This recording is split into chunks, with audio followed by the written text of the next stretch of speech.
Hello everyone, Captain Hastings here. It's a pleasure to welcome you back to our humble channel. Today I have a particularly intriguing tale for you, one that truly showcases my dear friend Hercule Poirot's extraordinary mental faculties. We shall delve into a mystery shrouded in London's fog and gaslight, where appearances are deceiving and the smallest detail can unlock the most profound secrets. Poirot often reminds me that the truth, like a perfectly polished shoe, reveals its true luster only after painstaking attention. So, settle in, perhaps with a nice cup of tea, and prepare to have your little grey cells stimulated. Don't forget to subscribe to the channel if you enjoy our adventures. Now, let's begin with the first chapter of The Man in the Grey Overcoat. Chapter 1. The Spectre of Threadneedle Street. The chill of a late autumn evening clung to London, a damp, pervasive cold that seeped into one's bones. Fog, thick and yellow, rolled in from the Thames, clinging to the wrought-iron lamp-posts and blurring the outlines of the grand, grey buildings of the financial district. It was into this quintessential London atmosphere that Hercule Poirot and I, Captain Arthur Hastings, found ourselves plunged on a most peculiar and unsettling case. Our evening had begun, placidly enough, with a game of chess by the fire at our Whitehaven mansion's flat. Poirot, naturally, had checkmated me in a mere 23 moves. Just as I was contemplating the futility of ever beating him, a frantic knocking echoed through our door. Inspector Japp, his face ruddy and grim, stood on our threshold, his breath pluming in the cold air. "Poirot, Hastings, thank heavens you're in. We've a real knot here. One for your little grey cells, my friend." Within minutes, we were rattling through the labyrinthine streets in a hansom cab, the clip-clop of hooves muffled by the fog. Japp explained the situation in terse, clipped sentences. A prominent city merchant, Mr. Silas Blackwood, had been found lifeless in an alleyway just off Threadneedle Street. No signs of struggle, no obvious wounds, merely collapsed. But the strangest detail, Japp confessed, was a dark grey overcoat lying neatly folded beside him, which, according to preliminary checks, did not belong to the victim. "A grey overcoat, eh?" Poirot murmured, a flicker of interest in his emerald eyes. "And it does not belong to Monsieur Blackwood. Curious, indeed." We disembarked at a cordoned-off alley, the scene illuminated by the flickering gaslights and the stark white glare of police lanterns. The air was heavy with the scent of damp brick, coal smoke, and something else, a faint, almost imperceptible odor that Poirot seemed to detect immediately, drawing a sharp, almost imperceptible breath.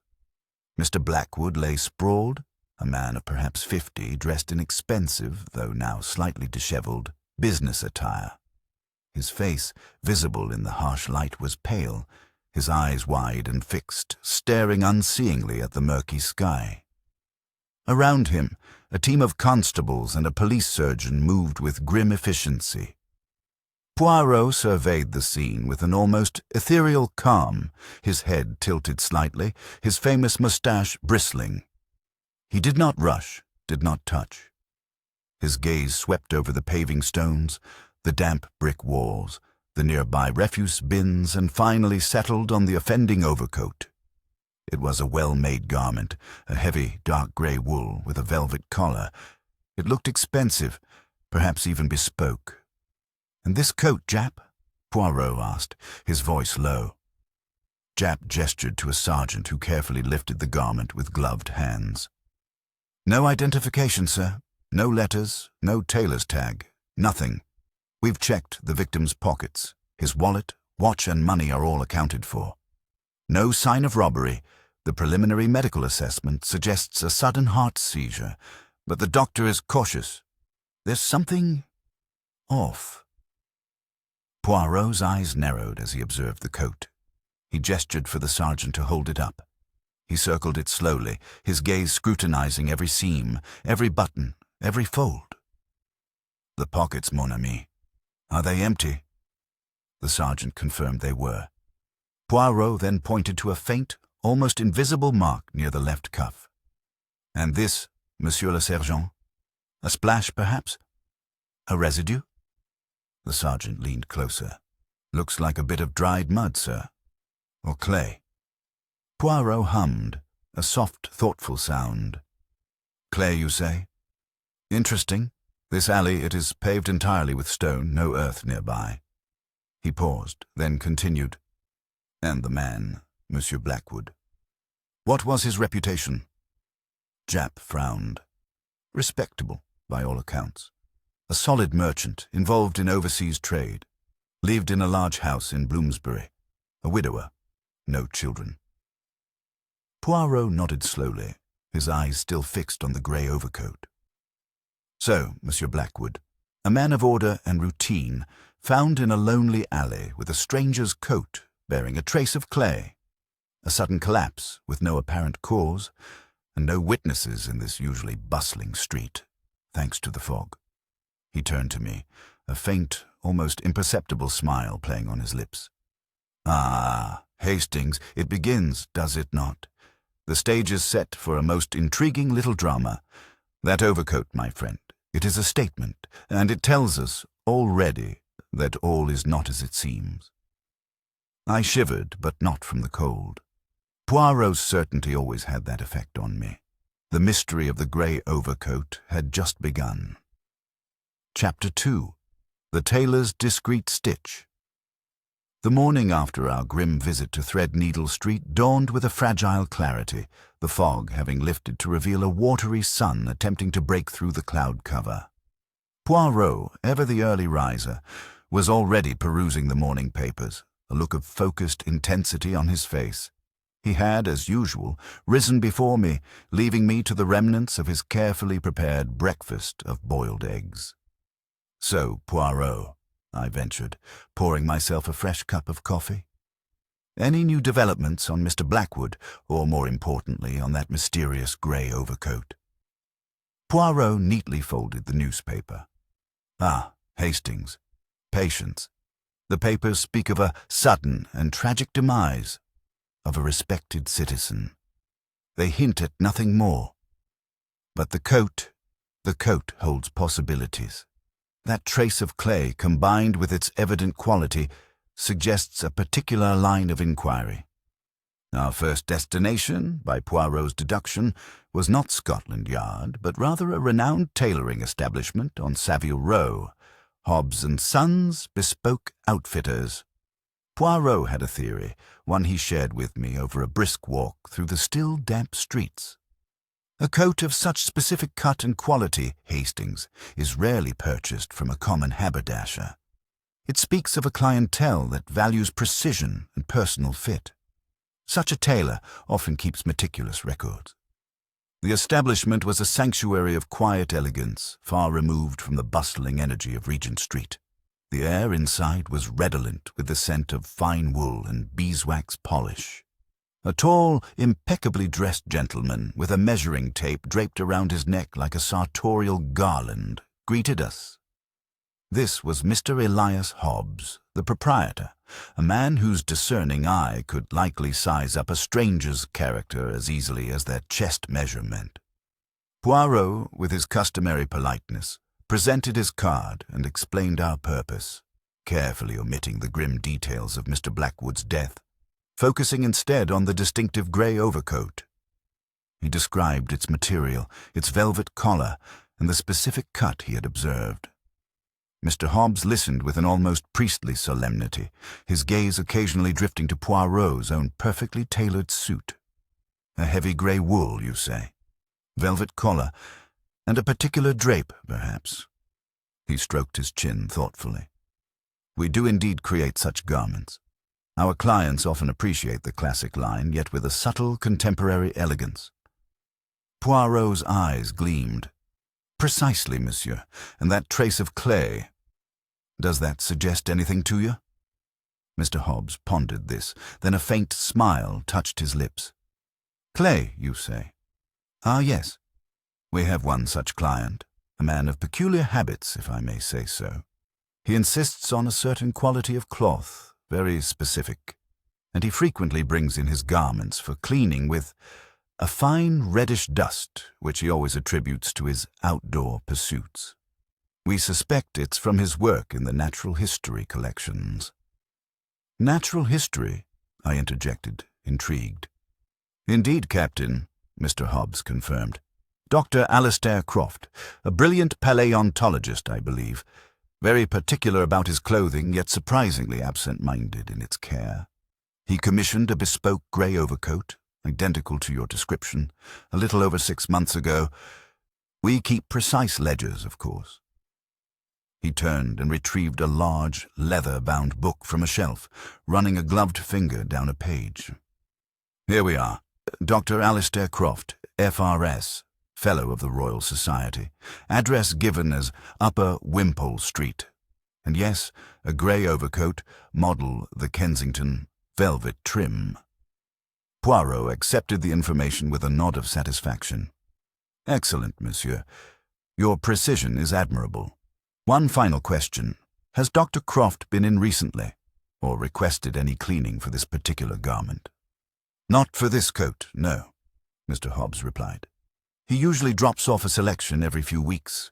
We haven't seen this one in some time, which is unusual for him. He cherishes his garments." As we left the quiet elegance of Savile Row, Poirot's step was noticeably lighter. "You see, Hastings, the tailor's meticulousness provides us with our first tangible link. A name, an address, and a peculiar detail, the clay. Now we must discover why Dr. Croft's cherished overcoat was found beside a deceased merchant on Threadneedle Street. The identity of the coat's owner was no longer a mystery, but its presence at the crime scene only deepened the enigma surrounding Mr. Silas Blackwood's death.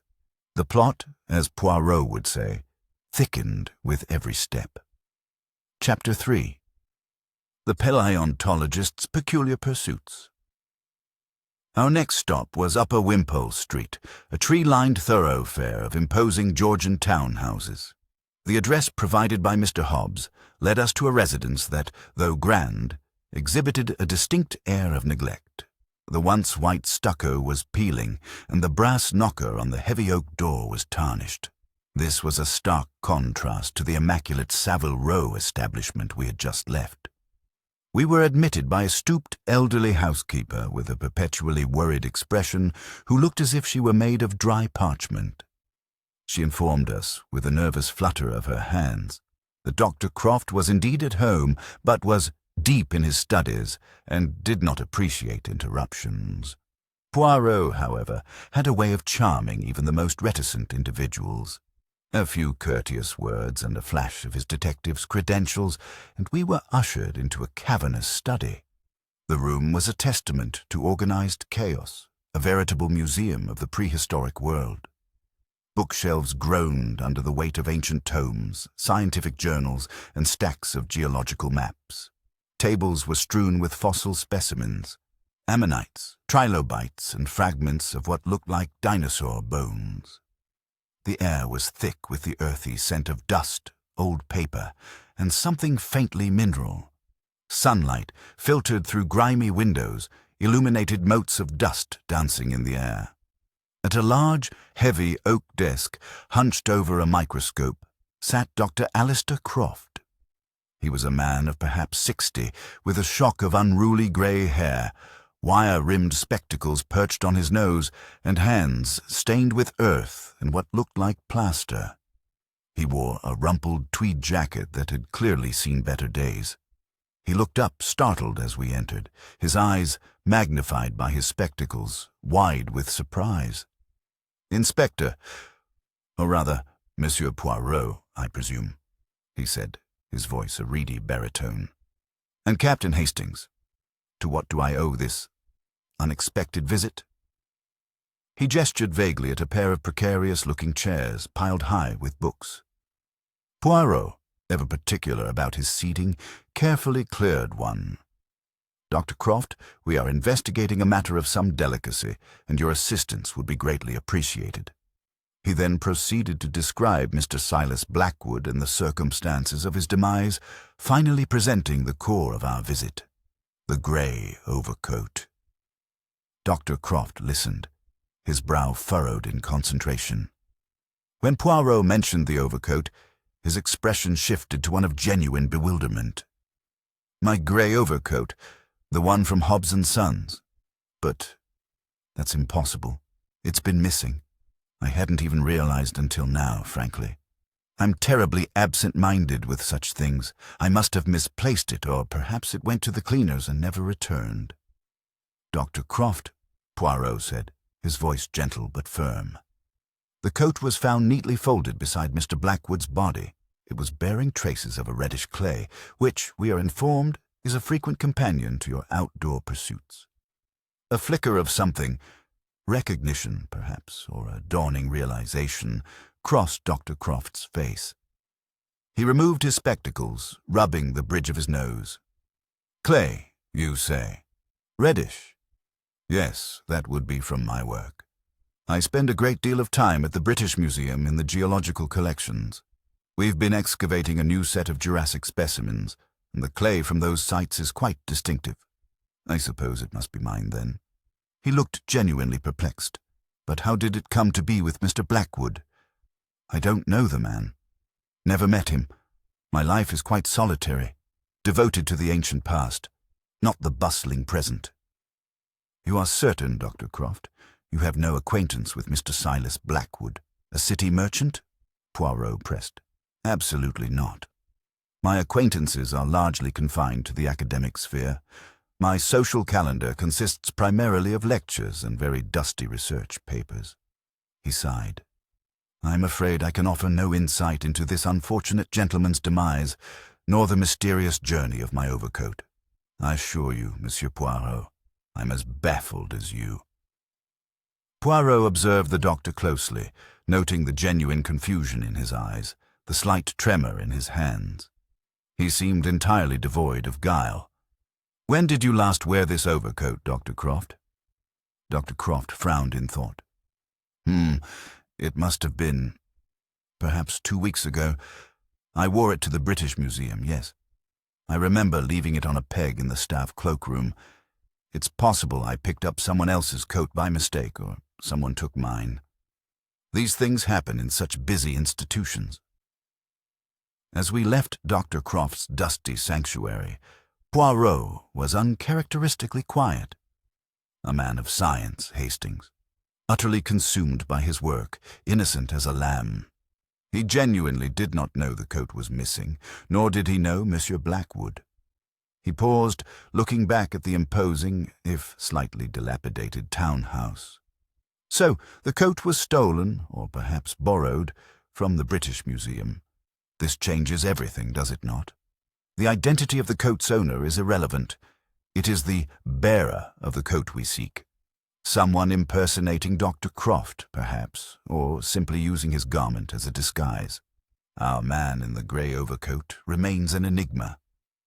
The true nature of the grey overcoat, far from being a simple clue, had now revealed itself as a sophisticated red herring, deepening the waters of our investigation considerably.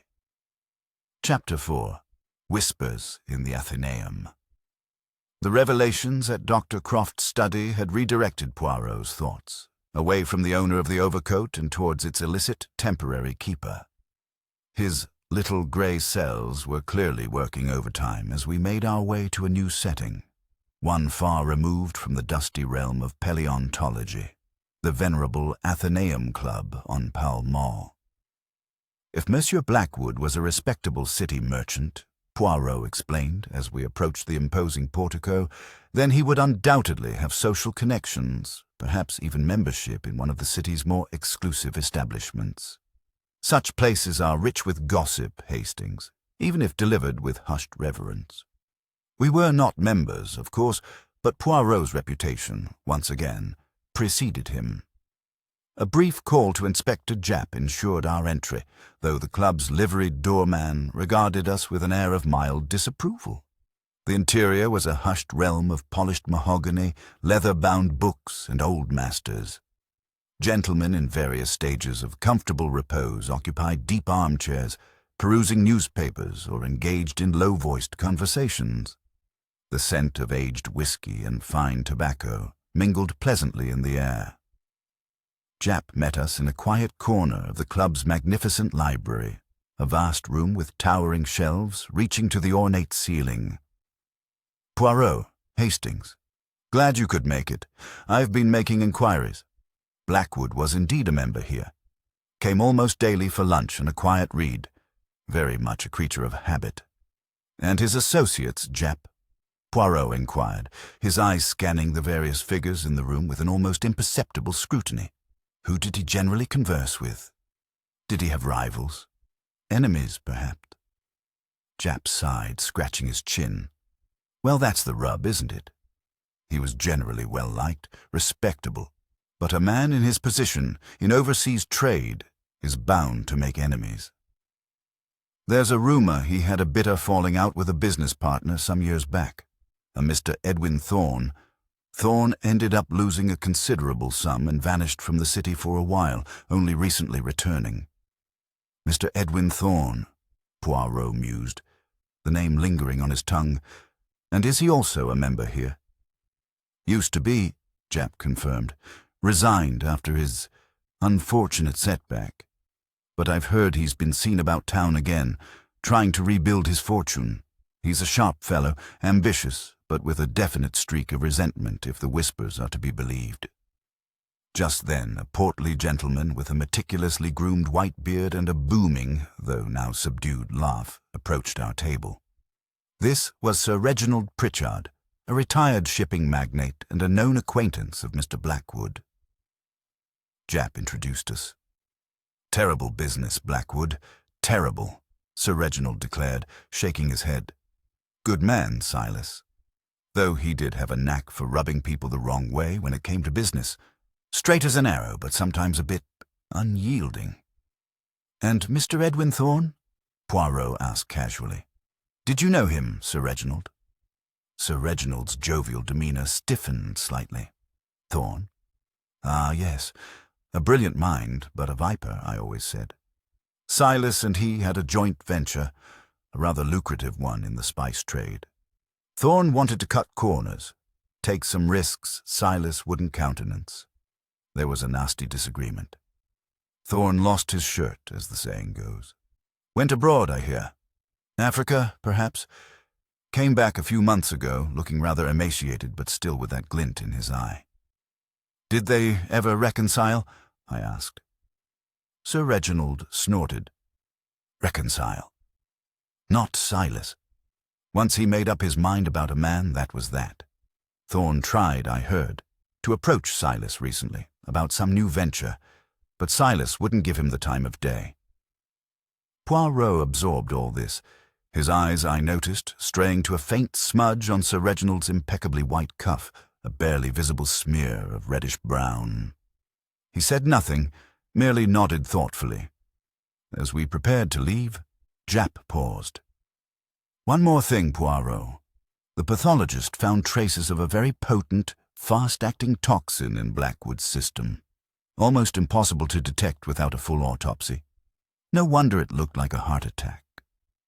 Poirot's eyes gleamed with a sudden, intense focus. "A poison. But administered how, Jap? And when?" He glanced back at Sir Reginald, who was now deep in conversation with another member, completely unaware of the detective's scrutiny.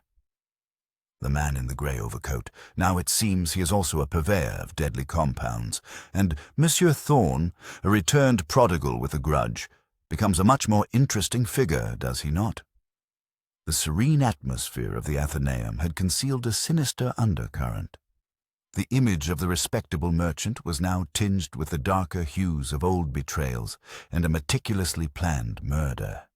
The game, as Poirot would say, was most definitely afoot. Chapter 5. A Scholar's Secret Garden. The discovery of poison had significantly altered the trajectory of our investigation. The seemingly accidental death of Mr. Blackwood was now unequivocally a murder. Poirot's focus sharpened, his little grey cells working furiously, piecing together the disparate threads. Our next step involved revisiting an unexpected corner of London, one connected to the victim in a way we had not initially considered. "We must understand Monsieur Blackwood more fully, Hastings," Poirot declared over a morning tea. A man does not simply accumulate wealth and reputation without a story, and often it is not the grand narratives that reveal the most, but the subtle footnotes. Our destination this time was not a grand club or a bustling thoroughfare, but a quiet, almost forgotten corner of Bloomsbury, close to the British Museum. Here, nestled amongst scholarly institutions and private gardens, stood a charming, if somewhat dilapidated, Georgian townhouse. This was not Blackwood's primary residence, but a property he owned and, as Poirot had discovered through diligent inquiry, occasionally visited. It was rented to a reclusive scholar, Dr. Evelyn Reed, a botanist of some repute, known for her work on rare and exotic plants. The house, unlike Dr. Croft's, was tidy, though the interiors were dim and cool. Books on horticulture and botany lined the walls, and the air carried a faint, sweet, earthy aroma. Dr. Reed herself was a woman of perhaps 40, with intelligent, perceptive eyes, her dark hair pulled back in a severe bun. She wore practical spectacles and a plain, dark dress. She seemed surprised by our visit, but welcomed us with a quiet dignity. "Monsieur Poirot, Captain Hastings," she said, her voice soft but clear, "I understand you are here about Mr. Blackwood. A terrible tragedy, though I only knew him as my landlord. A fair man, if somewhat formal." Poirot, ever observant, noticed the faint, almost imperceptible tremor in her hand as she offered us tea. "Dr. Reed, we are investigating the circumstances of Monsieur Blackwood's untimely passing. We have learned that he visited this property from time to time. Do you recall his last visit?" Dr. Reed poured tea with a steady hand, though her gaze seemed to drift toward the small, walled garden visible through the bay window. "He visited about 10 days ago. He liked to inspect the garden, particularly the rare species. He had a great appreciation for unique flora, despite his profession." She paused, then added, almost as an afterthought, "He mentioned he was due to meet someone here, an old acquaintance, for a private discussion. He seemed a little anxious about it." "Anxious?" Poirot prompted gently. "Did he mention who this acquaintance was?" She hesitated. "He did not give a name, but I gathered it was a business matter and one that required discretion. He used my study for the meeting, as it is away from prying eyes."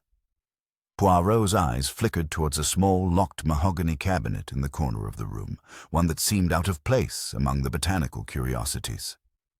"And the cabinet, mademoiselle? Is that part of your collection?" Dr. Reed's eyes widened slightly, and for a fleeting moment I detected a flicker of something akin to fear. "That cabinet? No, that belongs to Mr. Blackwood. He kept some personal papers there," he said. "He had the only key." Poirot nodded, his expression unreadable. "And did you notice anything unusual after his last visit? Anything out of place?" "Only one thing," she said, her voice barely a whisper. A faint, almost imperceptible scent in the study. Like almonds, but very, very subtle. I dismissed it as perhaps something from Mr. Blackwood's pipe, though I'd never known him to smoke one. Almonds. A shiver ran down my spine. I knew, as did Poirot, that a faint scent of bitter almonds was often indicative of cyanide. The pieces were beginning to fit, chillingly. As we prepared to depart, Poirot, with a sudden, almost theatrical gesture, pointed to a small, ornamental ceramic pot on a shelf, filled with a dark, reddish-brown soil. "And this soil, mademoiselle? It is rather distinctive." Dr. Reed smiled faintly. "Ah, that. It is a special blend I use for a particular group of orchids, sourced from a rare geological deposit in the south of England. Very rich in a distinctive red clay. It helps replicate their natural habitat." Poirot picked up a minute particle of the clay that had flaked onto the shelf. He held it between his thumb and forefinger, his eyes distant. "Indeed. Distinctive, mademoiselle. Very distinctive." Leaving the scholar's quiet abode, Poirot's face was grim. The anxious meeting, the scent of almonds, and a source of the very particular reddish clay, Hastings. Monsieur Blackwood was poisoned here, at this very house, during that clandestine meeting. The grey overcoat, stolen from Dr. Croft at the British Museum, was merely a prop for the killer, a way to move the body undetected and create confusion at Threadneedle Street. The clay on the coat? Not from a paleontologist's fieldwork, but from a botanist's rare orchid pot. The killer staged the scene to implicate someone else entirely, but they left behind the subtlest of clues. And now, we know where Monsieur Blackwood met his end. The genteel facade of the scholar's house concealed a silent, deadly drama. The man in the grey overcoat was no longer merely a disguise, but a phantom figure operating in the shadows of London's scholarly pursuits. Chapter 6. A Shadow by the Docks. The unravelling of the initial staging of the crime propelled Poirot's investigation forward with renewed vigour. The focus now shifted entirely to the identity of Blackwood's secret visitor at Dr. Reed's house, the true bearer of the grey overcoat.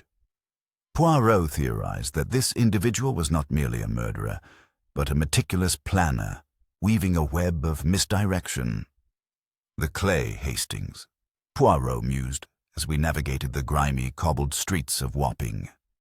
It was the crucial thread. The killer knew Dr. Croft was a paleontologist and assumed any clay on his coat would be attributed to his academic pursuits.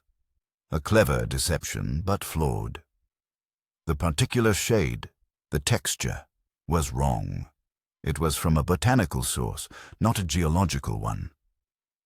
Our destination was a dimly lit, fog-shrouded warehouse in the East End, near the bustling yet ominous docks. The air here was heavy with the smell of brine, coal, and damp earth.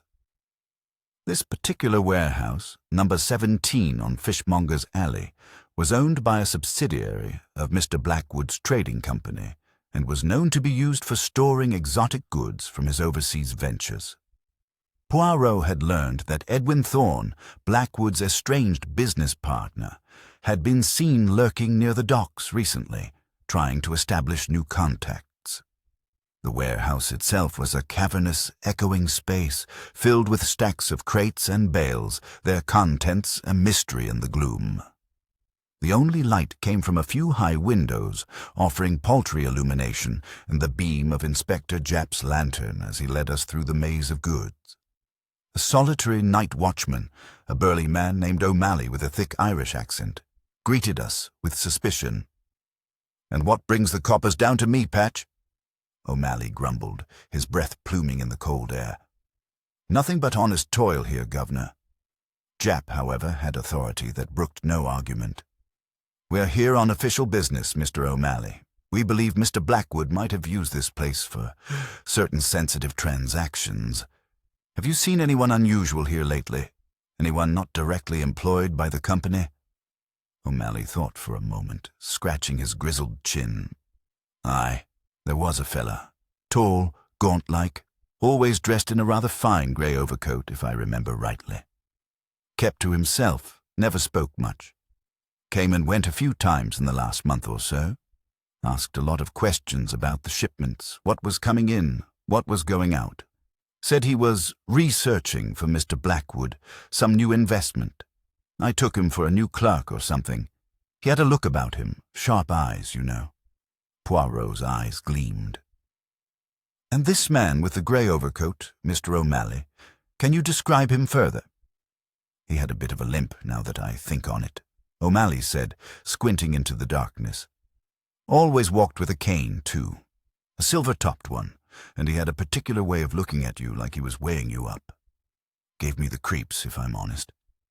Funny thing, I haven't seen him since Blackwood's unfortunate incident. A man with a limp and a silver-topped cane." Poirot turned to Japp. "Japp, is it not true that Monsieur Edwin Thorne suffered an injury some years ago, affecting his leg?"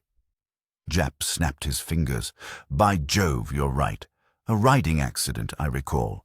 Had a noticeable limp and used a cane for years."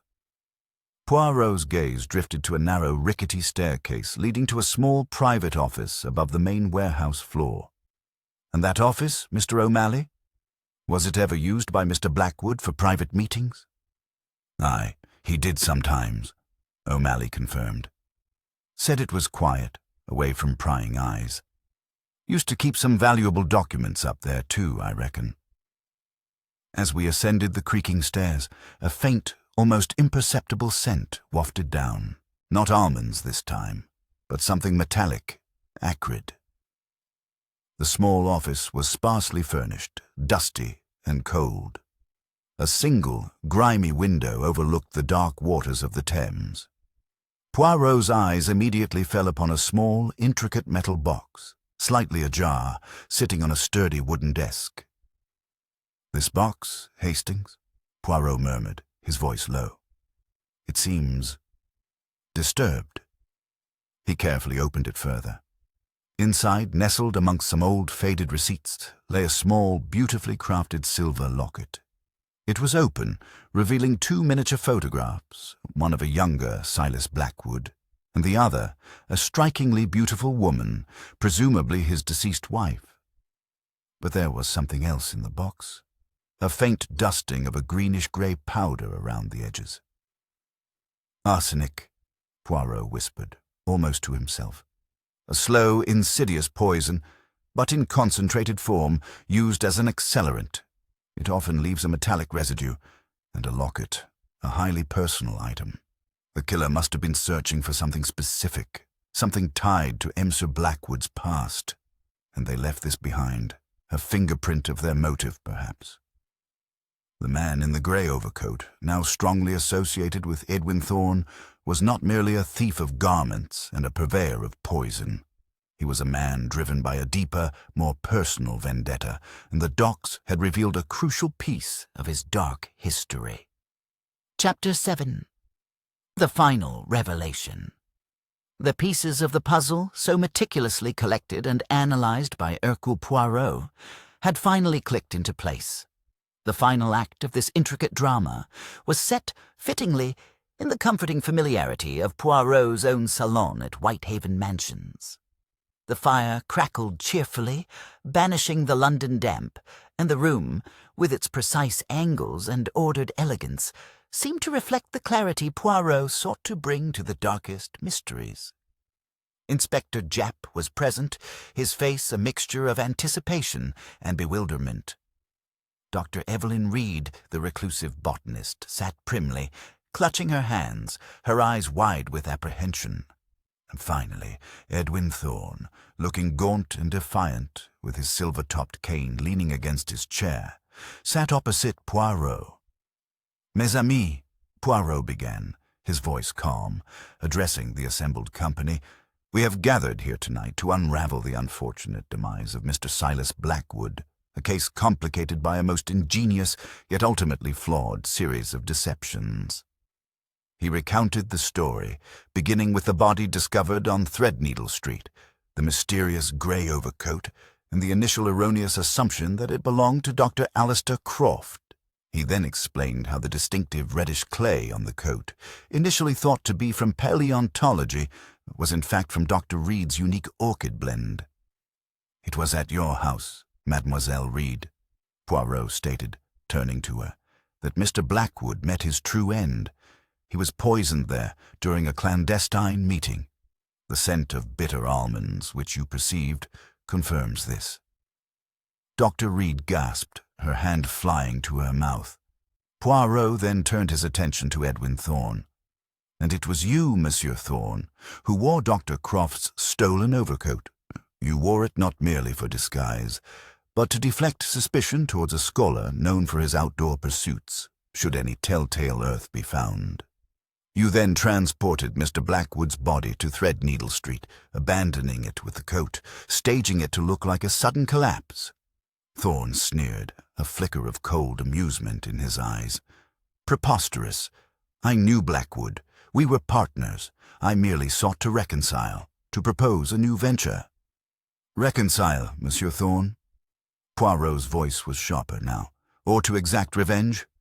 You were, as Sir Reginald Pritchard informed us, ruined by Mr. Blackwood. You vanished, only to return, still bearing a grudge. Your reconnaissance at Blackwood's warehouse, your limp, your silver-topped cane, all confirmed your identity as the man in the grey overcoat seen lurking about.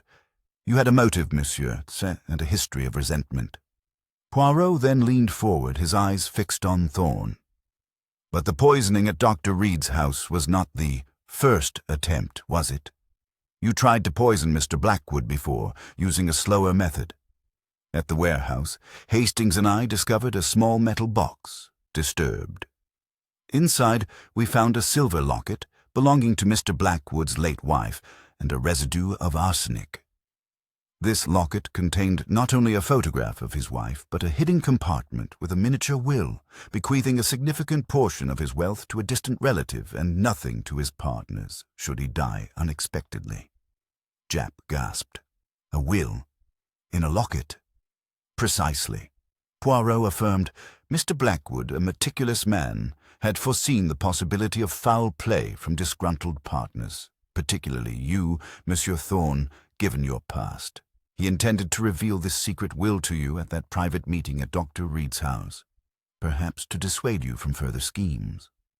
But you, anticipating his move, came prepared with a faster-acting poison. Cyanide, disguised in a cordial perhaps, knowing that once he revealed the will, you would have no hope of inheriting or pressuring him. Thorne's facade finally crumbled. His face twisted in a mask of fury. The old fool, he destroyed me. He deserved it. I was to inherit a fortune, not some unknown cousin. So you waited for the opportune moment, Poirot continued, relentless. You learned he occasionally used Dr. Reed's study for discreet meetings. You stole Dr. Croft's coat, knowing of his academic reputation for getting clay on his clothes to create a false trail. You entered Dr. Reed's house, killed Blackwood, took the locket with the will, though you failed to remove all traces of arsenic, and then deposited his body, with the coat, on Threadneedle Street. A perfect crime, you thought. But you underestimated the little grey cells, Monsieur Thorne. You underestimated the power of a misplaced overcoat and a unique type of clay. Thorne finally buried his face in his hands, defeated. The man in the grey overcoat, the phantom figure who had haunted our investigation, was revealed to be a vengeful former partner, driven by greed and bitterness. The mystery was solved. As Japp led the handcuffed Thorne away, I turned to Poirot, filled with my usual admiration. Poirot, truly astonishing. How did you ever connect the dots between the clay, the locket, and Thorne's limp? Poirot merely gave a small, satisfied smile. Ah, Hastings, it is all in the observation. The facts, they are like pieces of a jigsaw. One must merely place them in their correct order, and the little grey cells, they do the rest. Thank you for joining us on this thrilling adventure. I hope you found it as captivating as I did. Subscribe for more stories.